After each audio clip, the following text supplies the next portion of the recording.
चलिए आज के इस वीडियो में हम लोग देखेंगे कि जो केमिकल बॉन्डिंग का बहुत प्यारा सा पॉइंट है डाइपोल मोमेंट, जो लास्ट के कुछ सालों से अपने कंपटीशन एग्जाम जेईई और नीट में खूब पूछे जा रहे हैं। तो इसमें एक पॉइंट होता है कि डाइपोल मोमेंट कैलकुलेट कैसे करें। एक तो ये रहता है कि कैसे किसको पोलर और नॉन पोलर बोला जाए, और इसके बाद एक पॉइंट आता है कि हम कैसे डाइपोल मोमेंट का कैलकुलेशन करें।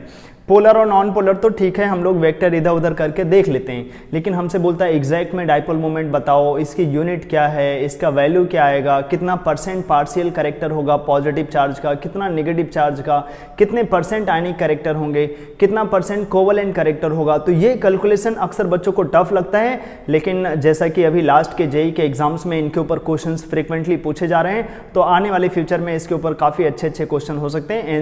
इवन अपने एनसीईआरटी में भी इसके ऊपर हमारे पास डिटेल्स दिए गए हैं। तो फटाफट हम लोग क्वेश्चन आज के इस वीडियो में इससे रिलेटेड करना सीखेंगे, और अगर आपको प्रॉब्लम है वीडियो में बने रहेंगे लास्ट तक तो आप पक्का सीख जाएंगे कैसे डाइपोल मोमेंट कैलकुलेट करते हैं, कैसे परसेंटेज आयनिक करेक्टर और कोवलेंट करेक्टर ये सब निकाला जाता है। तो सबसे पहले क्या करना है आपको कि देखिए डाइपोल मोमेंट का ये सिंबल होता है म्यू, इसको लिखते कैसे हैं Q इंटू डी करके।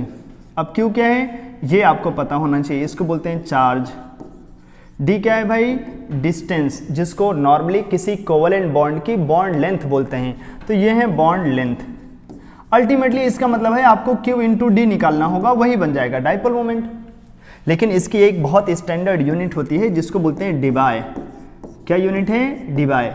अब क्योंकि डाइपोल मोमेंट जो म्यू है वो दो लोगों का मिक्सचर है Q इंटू डी, इसका मतलब जो डिबाय है वो खुद ही दो लोगों के मिलने से बना है। Q और D को मिला करके इन दोनों को मल्टीप्लाई करने से ही डिबाय आया होगा। डिबाय इसकी यूनिट है, इसकी वैल्यू क्या होती है लिखते हैं हम, ध्यान रखिएगा एक एक करके। ये जो डिबाय लिखे हैं ये आपको सबसे पहले याद रखना होगा, क्योंकि अक्सर क्वेश्चन में हमें जो वैल्यू लिखेगा ना वो लिखेगा 2D 3D, ऐसे सिंबल होता है इसका कैपिटल D। तो 1 डिबाई की वैल्यू आपको याद रखना है, ये होता है 10⁻18 ESU सेंटीमीटर। ठीक है भाई, अब इससे आपको क्लियर होगा अच्छा कि 1 डिबाई जो होता है वो समथिंग ESU करके लिखा है, और सेंटीमीटर तो आपको लेंथ क्लियर हो रहा होगा, मतलब ये चार्ज इंटू लेंथ करके है। यही होना भी चाहिए था क्योंकि dipole moment Q into D होता है। तो ये आपको सबसे पहले याद रख लेना है, जैसे आप लोग किलोमीटर, मीटर, पिकोमीटर, नैनोमीटर ऐसे याद रखते हैं, ऐसे आपको याद रखना है कि 1 डिबाय जो होता है वो 10⁻18 ESU सेंटीमीटर होता है। अब ये ESU क्या है, क्योंकि सेंटीमीटर तो आप समझ रहे हैं, ESU को बोलते हैं इलेक्ट्रोस्टैटिक यूनिट।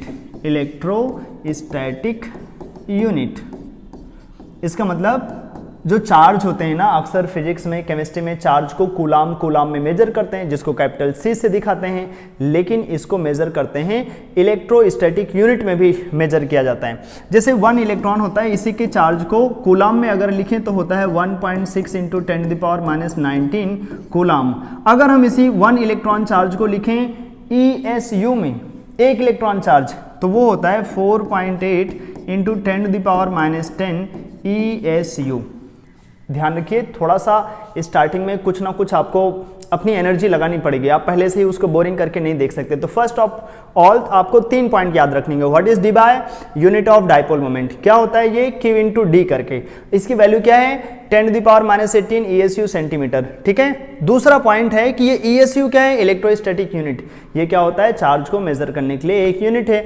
जैसे कूलाम में मेजर करते हैं ऐसे ही ESU में भी मेजर करते हैं। जैसे 1 इलेक्ट्रॉन के ऊपर कितना चार्ज होता है वो कूलाम में होता है 1.6, आप लोग पक्का जानते होंगे इसको। और अगर 1 इलेक्ट्रॉन का चार्ज अगर हम लोग निकालें ESU में तो 4.8 इंटू 10⁻10 ESU होता है। अब अगर ये आपको पता हो, अच्छा छोटा मोटा लेंथ का भी रिलेशन जो मेरे हिसाब से आप जानते होंगे, लेकिन फिर भी अगर आप नहीं जानते तो ये कि अगर हमारे पास 1 एंगस्ट्रॉम होगा तो कितना मीटर, 10⁻10 मीटर हो जाता है। अगर हम इसको सेंटीमीटर में बदलें तो 1 मीटर की जगह पे रख सकते हैं 100 सेंटीमीटर, तो ये बन जाएगा 10⁻8 सेंटीमीटर। बस हमने 1 मीटर की जगह पर 100 रख दिया तो पावर में 2 कम हो गए, क्योंकि वो जाके प्लस हो जाएगा। ऐसे 1 पिकोमीटर क्या होता है, 10⁻12 मीटर। इसको आप सेंटीमीटर में बदलेंगे तो 10⁻10 मीटर बन जाएगा। तो ये आपको डेटा जो याद रखना है, यही आपको हेल्प करेगा कि कैसे हम क्वेश्चन को इधर उधर ले जाएं। जैसे एक प्रैक्टिस करते हैं फिर फटाफट। पहला, मान लीजिए हमें दे दिया गया जो HF है, हमसे बोल रहा है इसका जो डाइपोल मोमेंट है, डाइपोल मोमेंट म्यू कितना दिया जा रहा है इसका dipole moment, suppose 1.8 debye, it's dipole moment is 1.8 D बोले तो डिवाई करके। तो हमसे पूछेगा इसको कन्वर्ट करके दिखाओ। चलिए कन्वर्ट करें इसको ESU सेंटीमीटर में, it's dipole moment in ESU centimetre. तो हमें क्या करना होगा, बोलेंगे 1.8 इंटू जहाँ डिवाई लिखा है उसकी जगह पर हम क्या लिख सकते हैं, 1 Dibai equals to 10⁻⁻18 ESU centimetre, ये वैल्यू याद रहनी चाहिए। तो ठीक है, हम इसको फटाफट कन्वर्ट कर लेंगे, इसकी जगह पे रख देंगे 10⁻⁻18 ESU और सेंटीमीटर, बस हो गया ये कन्वर्ट। मतलब ये तो जस्ट कन्वर्जन के बारे में मैं बोल रहा हूँ। अगर कोई हमसे बोलता कि नहीं आप इसको कन्वर्ट करके दिखाइए और कूलाम मीटर में, किस में कन्वर्ट करिए, क्योंकि चार्ज तो होता है कूलाम और डिस्टेंस को हम मीटर भी बोल सकते हैं। तो हमसे पूछेगा डाइपोल मोमेंट को आप लिख के दिखाइए कूलाम और मीटर में, क्या होगा, कैसे लिखेंगे। फिर हम बोलेंगे ठीक है 1.8 10⁻⁻18, ये क्या हो गया, ये हो गया अपने पास 1.8 इंटू 10⁻⁻18, ये तो ESU सेंटीमीटर है। हम चाहते हैं ESU ना आए, ESU की जगह पर क्या आ जाए, कूलाम, और सेंटीमीटर की जगह पर मीटर आ जाए। सेंटीमीटर तो हमें पक्का पता है कैसे हटाएंगे, 10⁻⁻2 लिख करके। ESU कैसे हटाएंगे, तो फिर से हम यहाँ पे हेल्प लेंगे कि देखिए ध्यान से, इलेक्ट्रॉन की जो यूनिट है चार्ज की, वो दो तरीके से रिलेटेड है। ये दोनों, एक हमारे पास रिलेटेड है कूलाम में और एक बार वो रिलेटेड है ESU में। तो हम इसका मतलब एक इलेक्ट्रॉन के चार्ज को ऐसे आपस में रिलेट कर सकते हैं। यहाँ से 1.6 इंटू 10⁻⁻19 ये तो कूलाम में है, और वो रखिए 4.8 इंटू 10⁻10 ESU। अब अगर आप चाहें तो यहाँ से 1 ESU की वैल्यू निकाल सकते हैं। 1 ESU किसके बराबर हो जाएगा, ये पूरा फैक्टर इधर आ जाएगा, 1.6 इंटू 10⁻19 डिवाइडेड बाई 4.8 इंटू 10⁻10, ऐसे बन जाएगा। इसको थोड़ा सॉल्व करेंगे तो 1 ESU की वैल्यू बन जाएगी, ध्यान रखिए किस यूनिट में आएगा, कूलाम में। तो ये बनेगा कितना, फटाफट सॉल्व करिए, देखिए 1/3 इंटू 10⁻9 आ जाएंगे कूलाम, ये आ जाएगा 1 ESU की वैल्यू। 1 ESU कितना होगा कूलाम में, 1/3 इंटू 10⁻9 कूलाम। ठीक है, कोई दिक्कत। अब दिक्कत कैसे होगी, बस तुम ये वैल्यूज अगर आपको याद रहेंगी कि एक इलेक्ट्रॉन का चार्ज कूलाम में इतना होता है, ESU में इतना होता है, लेकिन इलेक्ट्रॉन का चार्ज तो सेम ही होगा ना, इसलिए इन दोनों को इक्वल कर लिया तो ESU और कूलाम में रिलेशन आ गया। रिलेशन क्या है कि 1 ESU की जगह पर आप इतना कूलाम लिख सकते हैं, 1 ESU की जगह पर। बस फटाफट आप जब ये कन्वर्जन करना है तो आप ESU की जगह पे डाल दीजिए 1/3 इंटू 10⁻9 कूलाम, और सेंटीमीटर की जगह पर लिख दीजिए 10⁻2 मीटर, 10⁻2 मीटर। बस अब इसी को सॉल्व कर लेंगे, 1.8 इंटू 10⁻18 इंटू 1/3 -9 और -2 तो -11 हो जाएगा कूलाम मीटर। ठीक है, अब आप चाहें तो इसे सॉल्व कर लीजिए, तो ये बन जाएंगे 0.6 10⁻29 आ जाएंगे साफ साफ। -18 और -11 आप करेंगे तो -29 मिल जाएंगे, या इसी को आप लिख सकते थे 6 इंटू 10⁻30 कूलाम मीटर। मतलब हमसे अगर ये पूछता कि जो HF है उसका डाइपोल मोमेंट 1.8 डिवाई था, तो कूलाम मीटर में कितना होगा, 6 इंटू 10⁻30 कूलाम मीटर। कैसे किया, पहले हमने डिवाई को बदला ESU सेंटीमीटर में, फिर ESU और सेंटीमीटर की वैल्यू डाल दी, बन गया अपने पास। ठीक है, चलिए ऐसे ही इसको एक बार कन्वर्ट करेंगे। किसी ने हमें दे दिया जो HCl है, इसका डाइपोल मोमेंट लिखा है 1 डिवाई, तो चलिए 1 डिवाई को कन्वर्ट करें ESU सेंटीमीटर में, तो ये तो डायरेक्ट आ जाएगा 1 डिवाई इक्वल्स टू 10⁻18 ESU और सेंटीमीटर। फिर कोई बोलेगा नहीं इसको कन्वर्ट करके दिखाइए 1 डिवाई को कूलाम मीटर में कितना होगा इसका डाइपोल मोमेंट, कूलाम मीटर में। फिर फटाफट जाएंगे और लिखेंगे, कैसे लिखेंगे, फिर हम बोलेंगे देखिए भाई 1 डिवाई होता ही क्या था, 10⁻18 ESU और सेंटीमीटर। अभी सीखा है, ESU की जगह पर रख सकते हैं 1/3 इंटू 10⁻19, माफ करिएगा -9 कूलाम, और सेंटीमीटर की जगह पे क्या रख सकते हैं, सेंटीमीटर की जगह पर रख सकते हैं 10⁻2 मीटर। क्यों ऐसा कर रहे हैं, हमसे बोल रहा है कूलाम मीटर में बदल के दिखाओ। अगर आप ये कन्वर्जन सीख जाएंगे तो जो इनसे रिलेटेड क्वेश्चन होते हैं ना, वो भी आप बड़े आराम से कर पाएंगे। बस आपको ये सब रिलेट करना आता हो, कूलाम मीटर में लिखा हो, ESU सेंटीमीटर में लिखा हो, डिवाई में लिखा हो, समझ में आए कि वो डाइपोल मोमेंट लिखा है। तो ये बन जाएगा अपने पास 1/3 इंटू 10⁻11, फिर से वही आ जाएंगे -29 कूलाम मीटर। अब आप चाहें तो इसको ऐसे भी लिख सकते हैं 3.33 इंटू 10⁻30 कूलाम मीटर। इसको चाहें तो आप याद भी कर लीजिए कि जो 1 डिवाइड होता है वो इतना कूलाम मीटर होता है। चाहें तो, नहीं याद रहता है तो आप स्टार्टिंग का जो फर्स्ट पेज में मैंने बोला ना क्या क्या याद रखना है, बस वो याद रखिए। तो कोई पूछता है HCl का डाइपोल मोमेंट 1 डिवाइड है, तो फिर उसका डाइपोल मोमेंट क्या होगा यहाँ पर कूलाम मीटर में, तो ये हो जाएगा 3.33 इंटू 10⁻30। चलिए अच्छा, तो मेरे हिसाब से आपने ये कन्वर्जन सीख लिया। मैं कुछ बोलता हूँ उसकी प्रैक्टिस कर लीजिएगा, कन्वर्ट कर लीजिएगा। जैसे हमें बोला जा रहा है जो अमोनिया है ना, इसका डाइपोल मोमेंट लिखा है 4.9 इंटू 10⁻30 कूलाम मीटर, तो इसको बदलना क्या कितना डिवाई के बराबर होगा, ठीक है। और सीख गए हो तो कन्वर्ट करना, उल्टा करना है। अभी 1 डिवाई अभी कूलाम मीटर में मिल गया था, तो फिर कूलाम मीटर को डिवाई में कैसे कन्वर्ट करोगे, मेरे हिसाब से अभी तुम इधर उधर करके कर लोगे। तो फटाफट जो है कमेंट करेंगे इसका डाइपोल मोमेंट डिवाई में क्या आएगा। सेम तरीके से मैं दूसरा एक तुम्हें दे रहा प्रैक्टिस के लिए कि जो अमोनिया है ना, इसका डाइपोल मोमेंट, अमोनिया का तो मैंने उधर दे दिया NF3, ये NCERT का डेटा है, बड़ा प्यारा, याद रखिए भी, मतलब इसको कन्वर्ट कर लीजिएगा, बहुत इंपॉर्टेंट है ये। ऐसे NF3 का डाइपोल मोमेंट मैं दे रहा 0.8 इंटू 10⁻30 NF3 का, ये दिया गया है कूलाम मीटर। इसको भी कन्वर्ट करिएगा और देखिएगा कितना डिवाई में आएगा। आप कमेंट करेंगे तो मैं आपको बताऊंगा कि आपका आंसर करेक्ट है या नहीं है, ठीक है। इसको किस में कन्वर्ट करना है, कूलाम मीटर में दिया है, डिवाई में कन्वर्ट करना है, ठीक है। चलिए अच्छा, अब क्वेश्चन आते हैं जहां पर कैलकुलेशन करना होता है। हमसे पूछेगा calculate dipole moment of, calculate dipole moment of, dipole moment of HF से शुरू करते हैं। क्या बोल रहा है, इसका डाइपोल मोमेंट कैलकुलेट करिए, ठीक है। और हमें क्वेश्चन में दे देगा इसकी बॉन्ड लेंथ, सपोज इसकी बॉन्ड लेंथ है 1 एंगस्ट्रॉम, और मान लेते हैं इसकी डाइपोल मोमेंट हमें बताना है। कैसे करेंगे, तो हमें क्वेश्चन में एक इंफॉर्मेशन देगा कि इसका आयनिक कैरेक्टर कितना है, या फिर हमसे पूछेगा आयनिक कैरेक्टर। तो बोल रहा है calculate dipole moment of HF, इसका बॉन्ड लेंथ गिवन है 1 एंगस्ट्रॉम, और इसका हमें बोला जा रहा है कि एज्यूमिंग 100% आयनिक कैरेक्टर। मान लो ये 100% आयनिक कैरेक्टर रखता है, कितना रखता है आयनिक कैरेक्टर, 100%, मान लो ऐसा बोल रहा है। तो बोलेंगे अच्छा ठीक है, अगर ये 100% आयनिक कैरेक्टर रखेगा तो इसके बॉन्ड पूरे टूट जाएंगे, कोई बॉन्ड ही नहीं होगा, और पूरा 1 + 1 - होगा। अब इसका डाइपोल मोमेंट कैसे लिखेंगे, बोलेंगे Q × D, यही होता है। अब हम लगाएंगे Q को हमेशा कोशिश करेंगे लिखेंगे, Q क्या है, चार्ज। जो ये डाइपोल और वो डाइपोल बने हैं ना, इनके ऊपर प्लस की चार्ज की वैल्यू क्या है, वो है अपना Q। अच्छा 1 + 1 - ये कितने, अगर एक बॉन्ड टूटा है तो कितने इलेक्ट्रॉन का चार्ज आया होगा फ्लोरीन के ऊपर, 1 इलेक्ट्रॉन का चार्ज, तभी तो 1 - दिखा रहे हैं। और कितना इलेक्ट्रॉन का चार्ज इसके ऊपर आया होगा, 1 इलेक्ट्रॉन का, बस इसके ऊपर प्लस और उसके ऊपर माइनस। तो बोलते हैं जो Q लिखना ना, जब 100% आयनिक कैरेक्टर है तो डाल देना पूरा का पूरा 1 इलेक्ट्रॉन का चार्ज। कोशिश करिएगा इलेक्ट्रॉन का चार्ज लिखिए ESU में, जिससे कि आप डाइपोल मोमेंट लास्ट में डिवाई में बोल पाएं।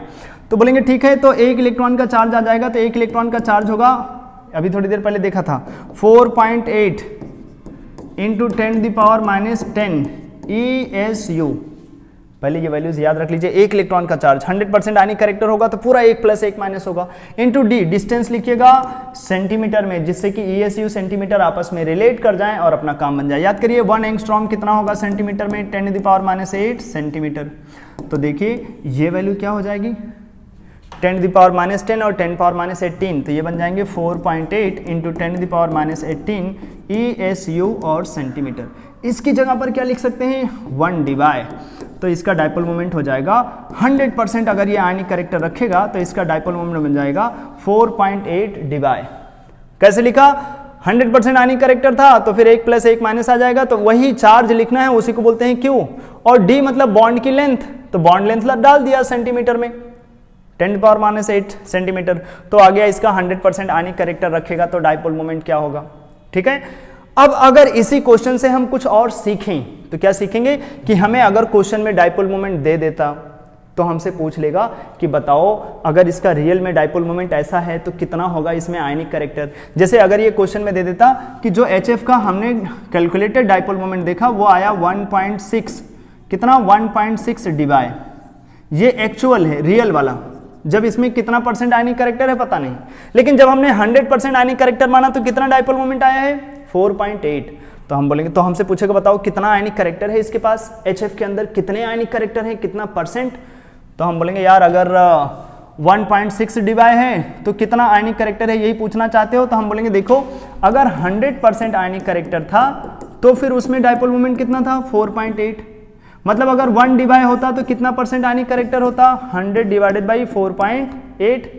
तो फिर अगर 1.6 डिवाई है तो कितना परसेंट आयनिक करेक्टर होगा 100 डिवाइडेड बाई 4.8 इंटू 1.6। सॉल्व नहीं कर पाएंगे इसको, आप फटाफट सॉल्व करिए, 16 से ये कैंसिल हो जाएंगे 3, तो 100/3 कितना आ जाएगा 33.33%। मतलब HF के अंदर कितना परसेंट आयनिक करेक्टर, अगर डायपोल मोमेंट उसका एक्चुअल वाला 1.6 डिवाई होगा तो उसके अंदर जो परसेंटेज आयनिक करेक्टर होंगे वो 33। एक बार फिर से 100% का आयनिक करेक्टर हमने निकाल लिया कि अगर 100% आयनिक करेक्टर होता तो डायपोल मोमेंट होता 4.8 डिवाई, तो इसका मतलब है 1 डिवाई होता तो कितना परसेंट आयनिक करेक्टर होता, तो फिर 100/4.8। तो अगर उसका डायपोल मोमेंट रियल वाला 1.6 है तो 1.6 डिवाई होगा तो कितना परसेंट आयनिक करेक्टर होगा 100 डिवाइडेड बाई 4.8 इंटू 1.6। ध्यान से देखिए ये क्या है 1.6, ये 1.6, इसको थोड़ा ऐसे दिखा देते हैं। ये जो हमारे पास 1.6 है ये क्या चीज है, ये तो गिवन डायपोल मोमेंट था। जो तुमने नीचे लिखा है 4.8 वो क्या है, वो है उसका 100% आयनिक करेक्टर वाला डायपोल मोमेंट, इंटू 100 कर दिया है तो क्या पता चल गया है उसका परसेंटेज आयनिक करेक्टर। इसीलिए परसेंटेज आयनिक करेक्टर का मैं तुम्हें एक फॉर्मूला बता देता हूं, जब भी कभी पूछेगा कितना परसेंट आयनिक करेक्टर है तो आप ये फॉर्मूला लगा दीजिएगा। कैसे, जो डायपोल मोमेंट दिया होगा वो लिखेंगे ऊपर, divided by dipole moment for 100% ionic character into 100। ऐसा करने से आप ये निकाल पाएंगे कि उसमें कितना परसेंट आयनिक करेक्टर है।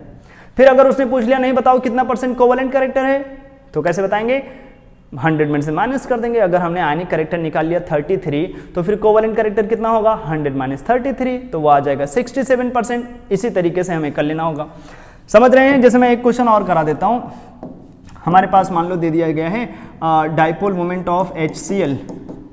किसका डायपोल मोमेंट, HCl का डायपोल मोमेंट दिया गया है 1 डिवाई। हमसे पूछ रहा है बताओ इसमें परसेंटेज आयनिक करेक्टर कितना होगा, अगर इसका बॉन्ड का जो लेंथ है वो है सपोज 200 पिकोमीटर, मान लीजिए इसका बॉन्ड लेंथ 200 पिकोमीटर है। कैसे निकालेंगे परसेंटेज आयनिक करेक्टर, बोले फटाफट बता देंगे। Percentage ionic character equals to given dipole moment 1 Debye है, डिवाई को बदल लिया करिए हमेशा, 1 कितना चाहिए तो बदल लीजिए तो अच्छा रहेगा, क्योंकि नीचे आप जब डायपोल मोमेंट निकालेंगे तो ESU सेंटीमीटर में निकालेंगे, नहीं तो आपको बदलना पड़ेगा नीचे। तो 1 डिवाई को क्या लिख सकते हैं, इतना ESU सेंटीमीटर, नीचे लिखिए ये ESU सेंटीमीटर। नीचे क्या लिखेंगे, 100% आयनिक करेक्टर होता तो 1 + 1 माइनस जाएगा, तो 1 इलेक्ट्रॉन का चार्ज ESU में 4.8 इंटू 10⁻⁻10 ESU। अब बॉन्ड की लेंथ इंटू सेंटीमीटर डालेंगे, बॉन्ड की लेंथ हमारे पास 200 पिकोमीटर है, और याद करिए 200 पिकोमीटर, 1 पिकोमीटर में जो सेंटीमीटर होता है वो 10⁻⁻10, तो इतना सेंटीमीटर इंटू 100। फॉर्मूला लगा रहे हैं, given dipole moment divided by dipole moment for 100% ionic character. तो अगर 100% आयनिक करेक्टर रखेगा तो 1 + 1 माइनस, तो 1 इलेक्ट्रॉन का चार्ज, बॉन्ड की लेंथ 200 पिकोमीटर, उसको सेंटीमीटर में बदल लिया। अब देखिए सेंटीमीटर से सेंटीमीटर चले गए, ESU से ESU चले गए। अब इसी को सॉल्व करेंगे तो देखिए ये 10⁻10 और ये 10⁻10 और ये 2 जीरो इसके साथ कैंसिल हो जाएंगे। तो हमारे पास जो परसेंटेज आयनिक करेक्टर आएगा देखिए वो 100 डिवाइडेड बाई 4.8 इंटू 2 मतलब 9.6, तो ये लगभग 10% के आसपास आयनिक करेक्टर रखेगा। समझ रहे हैं, लगभग 10% के आसपास आयनिक करेक्टर रखेगा। कौन, HCl, क्योंकि वो 100 बाई लगभग 9.6 10 के आसपास मान सकते हो, 10 से रियल में थोड़ा ज़्यादा होगा।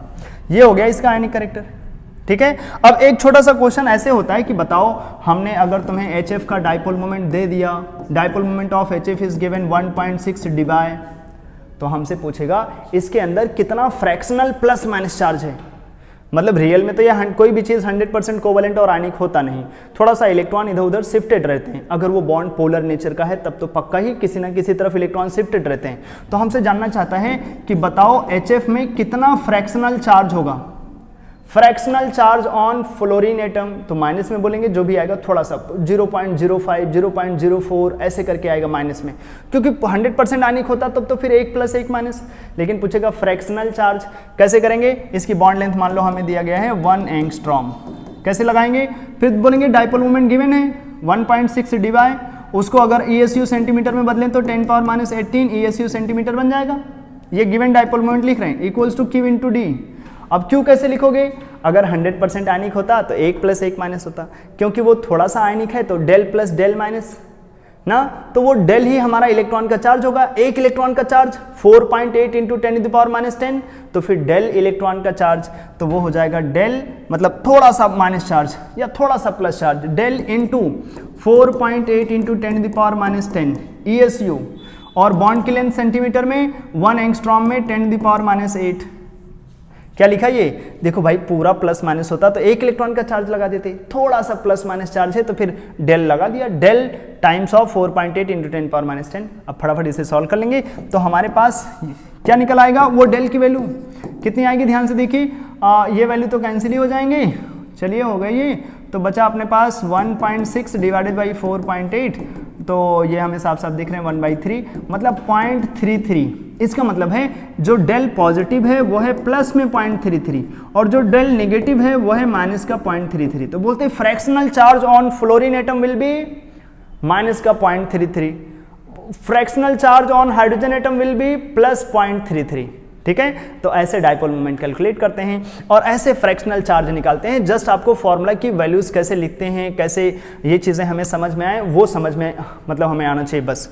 जैसे मैं तुम्हें देता हूँ एक छोटा सा क्वेश्चन, उसे करना एक बार, ट्राई करना कि हमारे पास दिया गया है जो HI है, इसकी जो बॉन्ड लेंथ है, HI की बॉन्ड लेंथ दिया जा रहा है, ये सपोज अपने पास है कितना, चलो ले लेते हैं 300 पिकोमीटर मान लो, मतलब ये बहुत ज़्यादा हो गया लेकिन फिर भी मान लेते हैं इसका जो बॉन्ड लेंथ है वो 300 पिकोमीटर, और इसका जो डाइपोल मोमेंट गिवन है वो है अपने पास 0.5 डिवाई, डाइपोल मोमेंट HI का 0.5 डिवाई। तो आपको बताना है कितना परसेंट आयनिक करेक्टर होगा इसके अंदर, कितना परसेंट आयनिक करेक्टर। कैसे लिखोगे? Given dipole moment divided by dipole moment for 100% ionic character into 100 कर देंगे, फटाफट क्वेश्चन सॉल्व हो जाएगा। आंसर आ जाए तो कमेंट करिएगा, और अगर आप कमेंट करेंगे तो हम आपको बताएंगे आपका आंसर सही है या नहीं, या करेक्ट आंसर क्या होना चाहिए था। ठीक है, तो मेरे हिसाब से ये वीडियो में आप समझ गए होंगे कैसे डाइपोल मोमेंट कैलकुलेट करते हैं। एक दो और कर दें, चलो अच्छा एक दो ऐसे करा लेते हैं जो बड़े आसान होते हैं। जैसे हमें ये दे देता है, दे दिया, ये मतलब नहीं अभी देना चाहिए था इधर, लेकिन फिर भी चलिए, इसका डाइपोल मोमेंट दे दिया सपोज अपने पास 1 डिवाई, ठीक है, इसका डाइपोल मोमेंट, तो हमसे ऐसे पूछ लेता है फिर इसका डाइपोल मोमेंट बताओ। अगर आपने डाइपोल मोमेंट थोड़ा सा सीखा होगा केमिकल बॉन्डिंग में तो आपको बोलना ये इजी लगेगा कि इसका डाइपोल मोमेंट क्या होगा। तो कैसे रिलेट करते हैं कि अगर इसका डाइपोल मोमेंट A है और इसमें एंगल 60 डिग्री का है, सेम वेक्टर है, तो इसका डाइपोल मोमेंट कितना होगा? A√3। तो अगर इसका डाइपोल मोमेंट 1 डिवाई है तो उसका डाइपोल मोमेंट होगा 1 इंटू √3, तो इसका डाइपोल मोमेंट हो जाएगा जो इसका है उसका √3 टाइम्स, तो वो बन जाएगा √3 इंटू 1 डिवाई करके।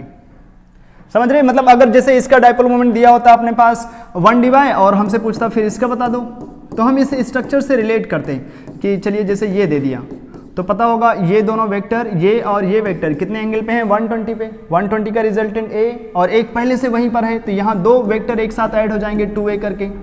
तो बोलेंगे अगर इसका डाइपोल मोमेंट 1 डिवाई है तो इसका डाइपोल मोमेंट कितना हो जाएगा? 2 डिवाई। अब डिवाई को आप समझ रहे हैं, डाइपोल मोमेंट की यूनिट है डिवाई, और कूलम्ब मीटर ये भी एक उसकी यूनिट है, ESU सेंटीमीटर ये भी उसकी यूनिट है। 1 इलेक्ट्रॉन का चार्ज क्या होता है? अगर आप कूलम्ब में लिखेंगे 1.6 इंटू 10⁻19, अगर आप लिखेंगे इसको ESU में तो 4.8 इंटू 10⁻10। 1 डिवाई की वैल्यू क्या आई थी ESU सेंटीमीटर में? 10⁻18 ESU सेंटीमीटर। और अगर मैं तुमसे पूछूं कि 1 ESU की वैल्यू क्या आई थी कूलम्ब में, तो वो आया था 1/3 इंटू 10⁻9। ठीक है, अगर आपसे पूछा जाता 1 डिवाई की वैल्यू क्या आई थी कूलम्ब मीटर में, सोचिए 3.33 इंटू 10⁻30। बस अगर इतनी चीज़ें आपको आती हैं फटाफट आप डाइपोल मोमेंट को क्वेश्चन कर ले जाएंगे। इस वीडियो में इतना रखते हैं, अगले वीडियो में फिर से मिलेंगे कोई अच्छी सी जानकारी के साथ। कुछ नई फरमाइश हो तो कमेंट कर दिया करिए। इस वीडियो में इतना रखते हैं, तब तक के लिए बाय।